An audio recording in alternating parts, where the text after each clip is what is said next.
Hello and welcome everyone. You are watching Priyas education. My name is Prince Kumar Gupta. आज हम एक नई सीरीज, एक नए टॉपिक की शुरुआत करने वाले हैं जो है इंडियन पॉलिटी, मतलब भारतीय जो राजनीतिक है, राजनीतिक शास्त्र जिसे बोलते हैं, उसकी हम एक पूरी सीरीज शुरू करने वाले हैं. इसमें हम जो इंडियन पॉलिटी है उससे जुड़े सारे पॉइंट्स को हम कवर अप करने वाले हैं, जिसमें हम कॉन्स्टिट्यूशन, संविधान देखेंगे, कितने तरह के संविधान होते हैं, कौन कौन से गवर्नमेंट हमारे होते हैं वर्ल्ड में. साथ ही साथ हम ये भी देखेंगे जो कॉन्स्टिट्यूशन जो हमारी 1857 के बाद से जो हमारी कॉन्स्टिट्यूएंट असेंबली, ब्रिटिश क्राउन, इन सब चीज़ों को देखेंगे. फिर हम यूनियन एंड टेरिटरीज को भी देखेंगे, साथ ही साथ प्रीएम्बल को भी देखेंगे. और फिर हम देखने वाले हैं जो हमारा directive principle of state policies है, फंडामेंटल राइट्स होते हैं, फंडामेंटल ड्यूटीज़ होती हैं, हमारी यूनियन एंड मिनिस्टर्स जो होते हैं, prime minister, president, vice president, ये सब देखने वाले हैं. फिर हम स्टेट गवर्नमेंट को भी देखेंगे, फिर हम लोकल गवर्नमेंट को बॉडीज़ को भी देखेंगे. इन सब में जो हम टॉपिक को देखेंगे वहाँ पे हम एक बार गो थ्रू ओवरव्यू करने वाले हैं कि हम कौन कौन से टॉपिक्स हैं जो हम अपने अपकमिंग सीरीज़ जो है, अपनी जो वीडियोज़ हैं उसमें हम देखने वाले हैं. इन सब की शुरुआत करने से पहले दो चीज़ों को मैं क्लियर करना चाहूँगा. दो टर्म आते हैं हमारे इंडियन पॉलिटी में. पहला आता है हमारा डेमोक्रेटिक,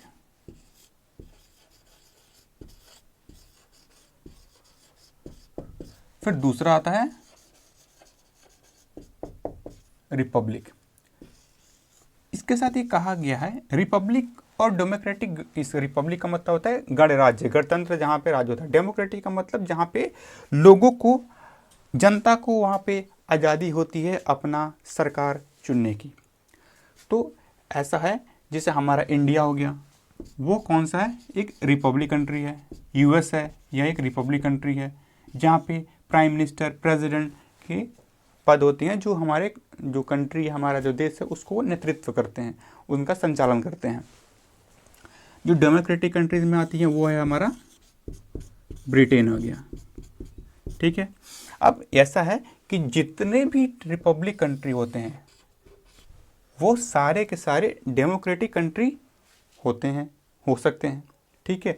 क्योंकि यहाँ पे लोगों को चुनने की आज़ादी है. जो यहाँ पर लोग है अपना नेता अपने इच्छा के हिसाब से by the means of voting के माध्यम से चूज करते हैं.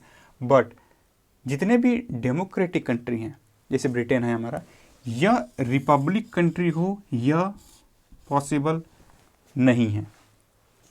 ठीक है. तो एक बेसिक हमने ओवरव्यू देखा कि all republic countries are democratic countries, but not all democratic countries are republic country. सारे रिपब्लिक डेमोक्रेटिक कंट्री हो सकते हैं बट सारे डेमोक्रेटिक रिपब्लिक कंट्री नहीं हो सकते.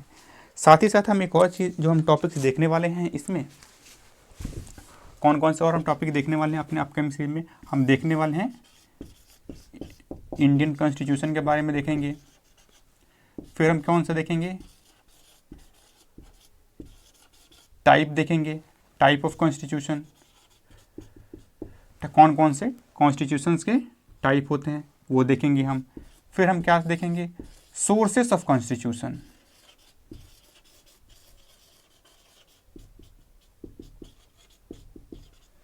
जो हमारी संविधान जो डॉक्टर भीमराव अम्बेडकर और डॉक्टर राजेंद्र प्रसाद के द्वारा जो लिखी गई थी, ये संविधान तो पूरा लिख दिया गया, रिटन कॉन्स्टिट्यूशन को लिखा गया, बट उसमें से जो टॉपिक्स हैं, जो अनुच्छेद हैं, या जो भी सजेशंस हैं, किसी को अपॉइंट करना है, किसी को हटाना है, किसी लीडर को हटाना है, किसी को सज़ा देनी है, हमारे मूल अधिकार क्या हैं, फंडामेंटल राइट्स क्या हैं, हमारे ड्यूटीज़ क्या हैं, इन सब चीज़ों को, या कैबिनेट ऑफ मिनिस्टर को किस तरह से बिठाया जाएगा, एक कैबिनेट में कितने टोटल मिनिस्टर बनेंगे, इन सब के सोर्सेस, जब कॉन्स्टिट्यूशन, जब हमारा संविधान लिखा जा रहा था तो किन किन देशों से यह लिया गया, हम उसको देखेंगे. ठीक है. ये जो हमारा एक मेन ये एक तरीका है कि हम इसको देखने वाले हैं. इसमें जब हमारा सोर्सेस हो जाएगा, फिर इसके बाद से हम अपना देखने वाले हैं कॉन्स्टिट्यूशन डेवलपमेंट. जब हमारा संविधान जब तैयार हो रहा था तो उसकी डेवलपमेंट की शुरुआत कैसे हुई. आखिर जब संविधान बना तो उसको शुरुआत करने के लिए जो कॉन्स्टिट्यूशन डेवलपमेंट हुआ वो कैसे हुआ, इसमें हम कुछ चीज़ों को देखेंगे. जब कॉन्स्टिट्यूशन डेवलपमेंट जब होगा तो सबसे पहले हम देखेंगे ईस्ट इंडिया कंपनी के बारे में, जो कि 1773 से लेकर के 1857 तक है। फिर हम देखेंगे ब्रिटिश क्राउन के बारे में कि ब्रिटिश क्राउन में क्या क्या घटनाएं हुई, किस तरह से इन्होंने हमारे कॉन्स्टिट्यूशन डेवलपमेंट, जो संवैधानिक जो विकास हुआ उसको किस तरह से अफेक्ट किया, जिसका रीज़न है 1857 से जो हुआ वो 1947 हुआ। फिर आया हमारा, जब एक बार हमारी 1947 में जब हमारी देश की जब आज़ादी मिल गई, तो फिर हमारा हुआ कॉन्स्टिट्यूएंट असेंबली, जो संवैधानिक सभा हुआ वो कब से हुआ, 1947 से 1950 में, क्योंकि 1950 में फिर हमारा संविधान पूरी तरह से पारित हो गया और हम 26 जनवरी 1950 से अपना रिपब्लिक डे हम मना रहे हैं।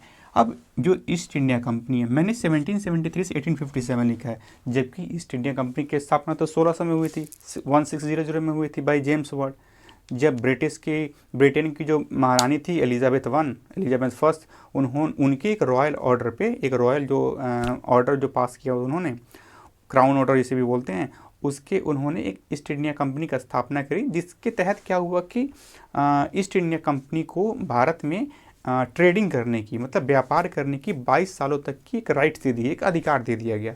बट इसका डिसएडवांटेज क्या हुआ कि बजाय ब्रिटेन या फिर बजाय अदर कंट्रीज़ के रीच होने के बाद, जो ईस्ट इंडिया कंपनी में जो एम्प्लॉय जो उसके ऑफिसर्स थे वो काम कर रहे थे, तो बजाय कंपनी के रीच होने के वो खुद रीच होने लग गए, जिसका ड्रॉबैक जब कंपनी जब इन्वेस्ट कर रही थी, जब ब्रिटेन के महारानी के जो रॉयल ऑर्डर पर जब ईस्ट इंडिया कंपनी को पारित किया गया, ट्रेडिंग का लाइसेंस जब उनको दिया गया, तो ये देखा गया कि कंपनी मुनाफे में जाए या ना जाए उनसे उनको कोई फ़र्क नहीं पड़ रहा, बट जो उनके एम्प्लॉय हैं, जो वहाँ पे ऑफिसर्स हैं, जो काम कर रहे हैं, वो ही रिच होते जा रहे हैं। तो फिर क्या किया, 1773 में हमारा रेगुलेटिंग एक्ट पास किया गया था, उसके इसीलिए मैंने यहाँ बताया कि फिर ईस्ट इंडिया कंपनी के जो पावर्स थे वो ट्रांसफ़र कर दिए गए थे, ब्रिटिशर्स को ट्रांसफ़र कर दिए गए थे। फिर वहाँ पे उसके बाद से रेगुलेटिंग एक्ट 1773 में से आया, जो कि हर 10 साल के बाद इसको किया गया था। 1773 में पहला रेगुलेटिंग एक्ट हमारा इशू हुआ था। फिर इसके बाद से जब ईस्ट इंडिया कंपनी, फिर 1857 में जब विद्रोह हुआ भारत में, पहली आज़ादी की जो विद्रोह बोलते हैं 1857 में हुआ, फिर उसके बाद से ब्रिटिश क्राउन काफ़ी सीरियस हो गया। उसके बाद ब्रिटिश क्राउन का शासन आया टिल 47, जब तक हमारा देश आज़ाद नहीं हुआ। फिर 47 के बाद जब देश आज़ाद हुआ, तब जो हमारे देश के जो बड़े गिने चुने जो नेता थे, उन्होंने मिल करके एक संविधान सोचा कि क्यों ना एक संविधान लिखा जाए जिसमें लोगों को उनके अधिकार, उनके राइट्स के बारे में, उनके जो रिस्पॉन्सिबिलिटी है उसके बारे में इनको बताया जाए। इन सब कुछ चीज़ों को होने के बाद फिर हम आगे क्या पढ़ने वाले हैं, कॉन्स्टिट्यूएंट असेंबली की जब हो जाएगी, फिर हम पढ़ेंगे प्रीएम्बल के बारे में। जो कॉन्स्टिट्यूशन में जो प्रीएम्बल लिखा गया था उसके बारे में हम इसमें आगे पढ़ेंगे। फिर हम पढ़ने वाले हैं यूनियन एंड इट्स टेरिटरी के बारे में। ठीक है, इन सब को हम बारी बारी से करके अपने आने वाले अपकमिंग जो टॉपिक्स हैं हमारे, इसमें इन सब ये जो जितने भी मैं टॉपिक लिख रहा हूँ, इन सब को हम पूरी डिटेल में पढ़ेंगे। हो सकता है इसमें हमें पूरे टॉपिक करते करते मोर देन 20 लेक्चर्स बनाने पड़ जाए, बट कोई बात नहीं, हम पूरे टॉपिक को 1 बाय 1 करके पूरे डिटेल में इसको कवर करेंगे। इसके बाद से हम अपने देखेंगे सिटीजनशिप के बारे में, देखेंगे जो हमारी नागरिकता है देश की, किस आर्टिकल और किस माध्यम से हमें नागरिकता दी जाती है, किस तरह से नागरिकता हमारी रिजेक्ट कर दी जाती है, उसको देखेंगे। फिर हम स्केड्यूल्स के बारे में देखेंगे। फिर हम देखेंगे फंडामेंटल राइट्स के बारे में देखेंगे, फंडामेंटल ड्यूटीज़ के बारे में देखेंगे। फिर हम directive principle of state policies के बारे में देखेंगे। फिर हम देखेंगे हमारे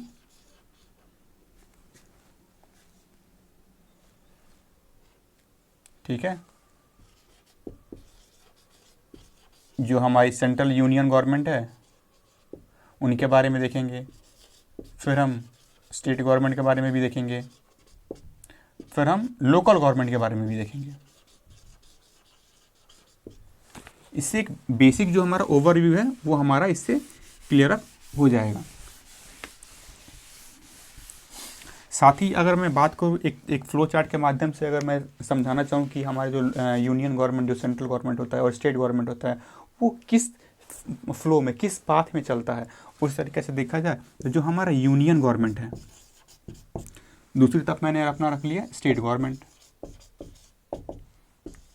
ठीक है, अब यूनियन गवर्नमेंट जो होता है, इसके जो हेड होते हैं वो हमारे कौन से होते हैं, प्रेसिडेंट होते हैं। उनके नीचे हमारे आते हैं वाइस प्रेसिडेंट आते हैं। फिर इसके नीचे हमारा कौन सा चीज आता है, पार्लियामेंट आता है हमारा। ठीक है, अब पार्लियामेंट में क्या क्या चीज़ें होती हैं, लोकसभा होता है, राज्यसभा होता है। लोकसभा में हमारे प्राइम मिनिस्टर आ जाते हैं और उनकी कुछ कैबिनेट ऑफ मिनिस्टर्स आ जाते हैं, जो हमारे देश को अलग अलग विभाग, अलग अलग डिविजन्स में उनको दे दिया जाता है और वो इस देश को चलाते हैं। और उनके नीचे जो आता है हमारा AGI, attorney general of India आते हैं। सेम यहाँ पे स्टेट में जो होते हैं, जिनके लीडर जो सुपीरियर पोस्ट पे जो होते हैं, वो होते हैं हमारे गवर्नर होते हैं। गवर्नर के बाद हमारे आते हैं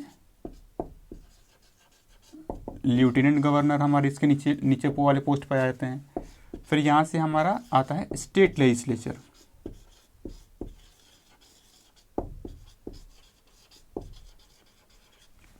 हमने यहाँ देखा था वाइस प्रेसिडेंट के बाद हमारे यहाँ पार्लियामेंट आ गया था, वहाँ पे हमारा स्टेट लेजिस्लेचर आ गया। अब स्टेट लेजिस्लेचर आता है तो इसमें भी स्टेट लेजिस्लेचर में दो चीज़ें हमें देखने को मिलती हैं। पहला हमारा आता है लेजिस्लेटिव काउंसिल आ जाता है, फिर आता है हमारा लेजिस्लेटिव असेंबली आ जाता है। जो लेजिस्लेटिव जो काउंसिल है, इसमें अभी फ़िलहाल देखा जाए तो टोटल 7 हैं। 7 लेजिस्लेटिव काउंसिल हमारे इंडिया में एग्जिस्ट कर रही हैं। और लेजिस्लेटिव असेंबली की बात करें तो अभी 28 स्टेट हैं, साथ ही साथ और हमारी 8 यूनियन टेरिटरीज इसमें देखने को हमें यहाँ पे मिलती हैं। ठीक है, साथ ही साथ हम ये भी देखेंगे कि जो हमारा स्टेट लेजिस्लेचर के जो नीचे आते हैं, कौन से आते हैं, हमारे एडवोकेट जनरल आते हैं। ठीक है, और ये जो दो लोग होते हैं, ये किससे करते हैं, कंट्रोलर एंड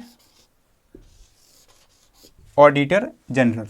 जो कंट्रोलर एंड ऑडिटर जनरल जो होते हैं, ये इनके पोस्ट को अपने तरीके से जो होता है ना, वो यहाँ पे देखते हैं।